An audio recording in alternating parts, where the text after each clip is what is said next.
I know that you've taken some very different approaches, at least from an American set of eyes, to raising your daughter and not wanting to put a lot of teachings on her. Is that to avoid dogma? Is it to avoid closing doors because you think you know something? Like, how do we, if we were gonna have kids and raise them in a way that stopped them from falling into some of these traps, what would we do? How many parents would dare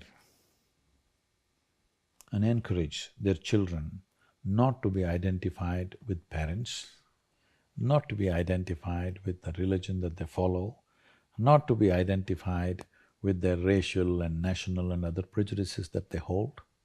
They all think these things are sacred, isn't it? Yes. These are the things which destroy human potential. Whether you want to turn a human being… See, I see this term and it really hurts me when people say…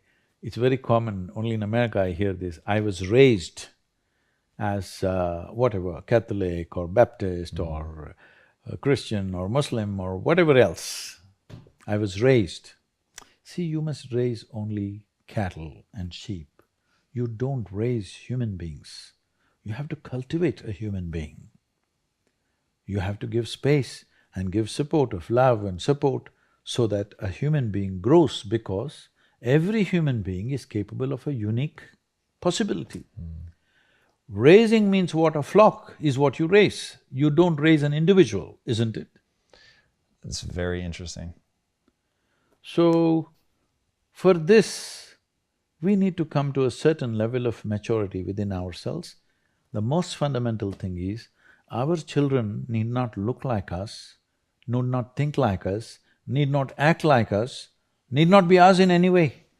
A child is not a legacy, it's a life. And it is an individual life. It has to be what it has to be. Well, if I do not influence, right now the fear is if I do not influence, somebody on the street will influence the child, on the social media they'll influence the child. So to cultivate a child so that they know that the intrinsic intelligence and being human is more important than being influenced by this or that, it doesn't matter what it is. Whether it's parentage, or it's a priest, or it's a guru, or it's a pandit, it doesn't matter who. Influence is not important.